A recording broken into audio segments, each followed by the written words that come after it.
पावन सुहावन देखो आज आप तुम्हें अहो भाग्य फूल फूल स्वागत है अभिनंदन अभिनंदन वंदन। करती हूँ कि अगर आप लोगों के बच्चे सरस्वती शिशु विद्या मंदिर में पढ़ रहे हैं तो आप बिल्कुल निश्चिंत रहें, क्योंकि आप लोगों के बच्चों की जो नींव है, सबसे पहले जहाँ पे पोस्टर छपते हैं सरस्वती शिशु विद्या मंदिर के, उसके ऊपर लिखा रहता है ज्ञान चरित्र और संस्कार। ज्ञान चरित्र और संस्कार, तो आपके बच्चों की नींव इसी आधार पर है। और मैं भी इसी विद्यालय की पूर्व छात्रा हूँ और यहाँ पर जो शिक्षा दी जाती है वो शिक्षा मेरे को आगे बढ़ने के लिए बहुत काम आती है। जैसे teachers' day celebrate, mother's day, ये सारी चीजें सेलिब्रेट करते हैं, तो इसमें क्या बच्चों को आगे आने के लिए जो प्रतिभा देती है वही प्रतिभा हमें आगे काम आती है। संचलन के रूप में हमने भी यहाँ पर स्कूल में बहुत सारे त्योहार मनाए, सारे त्योहार सेलिब्रेट करे, तो इसमें क्या हमने कभी संचलन करे, कभी आगे बढ़कर भाषण दिए, ये सारी चीजें हमको वहाँ काम आती है। जैसे मेरी ज्वाइनिंग हुई थी 19 दिसंबर को इंदौर में।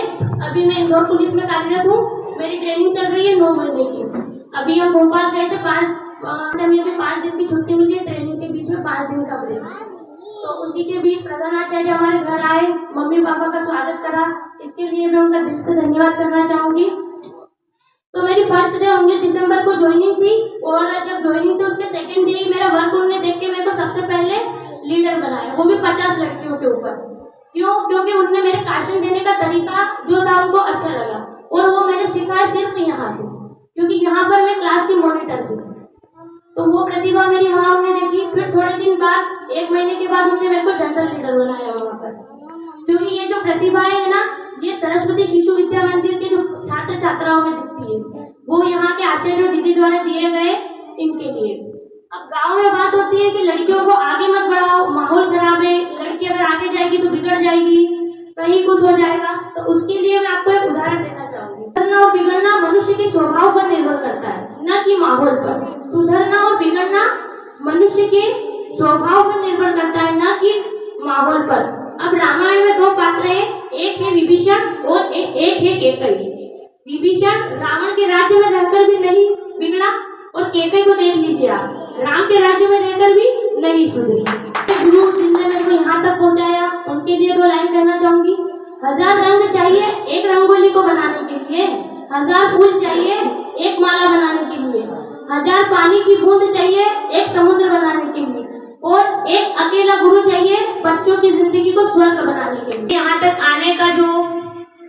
आने के लिए सबसे बड़ा जो हाथ रहा है वो मेरे मम्मी पापा का है, और इसके लिए मेरे लिए कोई शब्द नहीं है कि मैं इनका धन्यवाद कैसे करूं। इनका मैं हर घड़ी हर मोड़ पर धन्यवाद करना चाहूंगी, क्योंकि इनने आज तक मेरे को यहाँ तक आने के लिए किसी भी चीज के लिए मना नहीं करा। चाहे इनके पास फाइनेंशियल कंडीशन किसी भी चीज से रिलेटेड, मैंने बोला कि मेरे को ये चाहिए, भले इनके पास नहीं है, फिर भी इन्होंने कहीं से भी लाकर मुझे दिया, आगे बढ़ाया। कभी भी किसी चीज के लिए नहीं टोका कि बेटा ये नहीं है मेरे पास, ये मत कर, तू वहाँ मत जा, वहाँ पढ़ाई मत कर, हमारे पास ये नहीं है। फिर भी पापा ने कहीं से लाकर भी मेरे को पढ़ाया लिखाया, और आज यहाँ मैं खड़ी हूँ तो सबसे बड़ा हाथ मेरे मम्मी पापा, मेरे परिवार और मेरे गाँव का है। इसके लिए मैं दिल की गहराई से अपने माँ के लिए क्या कहूँ, माँ के बारे में तो अपन कुछ लिख नहीं सकते, क्योंकि जो मैं यहाँ खड़ी हूँ वो मेरे माँ की लिखावट है। बिना मांगे जहाँ पूरी होती हर मन्नत है, बिना मांगे जहाँ पूरी हर मन्नत होती है, वह मेरी माँ है जिसके पैरों में मेरी जन्नत होती है।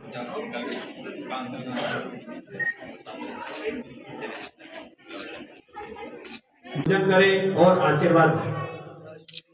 कक्षा 10 जो इस देश के लिए कुछ करने की सोचकर ये एक महत्वपूर्ण जो वर्दी है, ये अपने आप में एक गर्व करने का एक माध्यम है।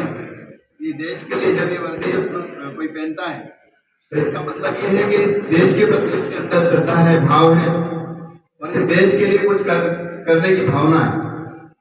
तो इस गांव का भी गौरव हमारी बहन यहाँ पे जो है आज मातृ पितृ के रूप में पधारे समस्त माताएं, और पितृ के रूप में बच्चों के पिता के रूप में यहाँ पे जो आसीन हैं, सभी महानुभाव, प्यारे बच्चों, बहनों, अभी तक हम भगवान का पूजन करते थे। भगवान का पूजन सभी करते होंगे घर में, बच्चे भी करते हैं, बड़े भी करते हैं। और एक अब हम जब शिव पुराण पढ़ते हैं तो उसमें उल्लेख आता है कि जब माता पार्वती को एक पुत्र की चाह हुई, उनकी इच्छा हुई कि एक पुत्र जो है आज्ञाकारी पुत्र मेरा होना चाहिए, इसलिए उन्होंने मन की सुनते हुए और अपने शरीर के मेल से और मिट्टी से एक सुंदर बालक की रचना की। और उस बालक को जो है, उस बालक में प्राण भूखे और वह जीवित अवस्था में माता माता बोलता हुआ माता जी के सामने प्रकट हुआ। और माता जी ने उसके स्नेहवश उनके सिर पे हाथ फेरा और पूरी अपनी ममता उनके ऊपर उड़ेल दी।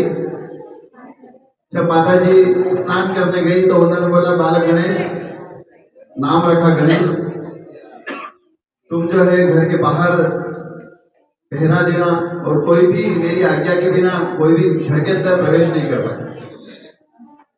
उस समय भगवान शिव जब आते हैं और घर में प्रवेश करने के लिए जब आते हैं तो बालक जो है सामने चट्टान की तरफ खड़ा हो जाता है और भगवान शिव को बोलता है कि मेरी माता जी की आज्ञा के बिना कोई भी इस घर में प्रवेश नहीं कर सकता। बोले, तुम हो कौन? मैं तुमको पहली बार देख रहा हूँ। बोले, मैं गणेश हूँ और माता पार्वती मेरी माता है और मैं आप मेरी माता जी की अनुमति के बिना आपको प्रवेश नहीं दे सकता। भगवान जो है वहां से लौट जाते हैं और वापिस जो है अपने गणों को भेजते हैं कि जाके उस बालक को समझाओ कि जो घर में प्रवेश करने के लिए आए थे वो तुम्हारे पिताजी हैं, उनको अंदर जाने दो।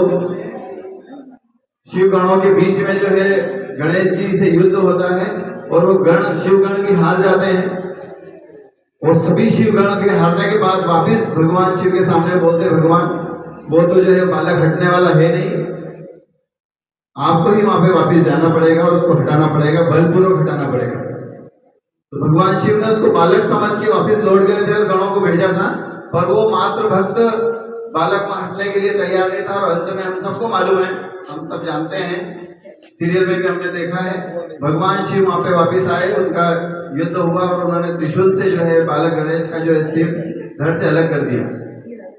माता को मालूम पड़ा कि गणेश का सिर जो है भगवान शिव ने काट दिया है, तो माता जी अत्यंत क्रोधित हो जाती है और क्रोधित होकर वो नवदुर्गा के रूप में जो है प्रकट हो जाती है और संसार का विनाश करने लग जाती है। उनका क्रोध जो है वो क्रोध जो है पूरे संसार को झेलना पड़ता है। तो भगवान शिव जो है उनको बोलते हैं कि पार्वती तुम अपना क्रोध शांत करो, मैं इस बालक को वापस जीवित करता हूँ। हम सबको मालूम है कि उनके धड़ के ऊपर जो है हाथी का जो है सिर लगा के गणेश जी को वापस जीवित किया जाता है। उस समय समस्त देवी देवता माता जी से क्षमा याचना करते हैं। भगवान शिव भी माता जी के सामने, क्योंकि माँ के क्रोध के आगे भगवान शिव को भी झुकना पड़ा था, तो उन्होंने बोला कि समस्त देवी देवता जो है आज जो पाप हुआ है इसके फल स्वरूप जो है इस बालक को सभी आशीर्वाद देंगे। और सभी ने आशीर्वाद दिया, सभी ने अपनी अपनी शक्तियां दी। उस समय भगवान शिव ने एक ऐसी शक्ति और ऐसा आशीर्वाद दिया बालक गणेश को कि वो हम सबके लिए प्रेरणादायी।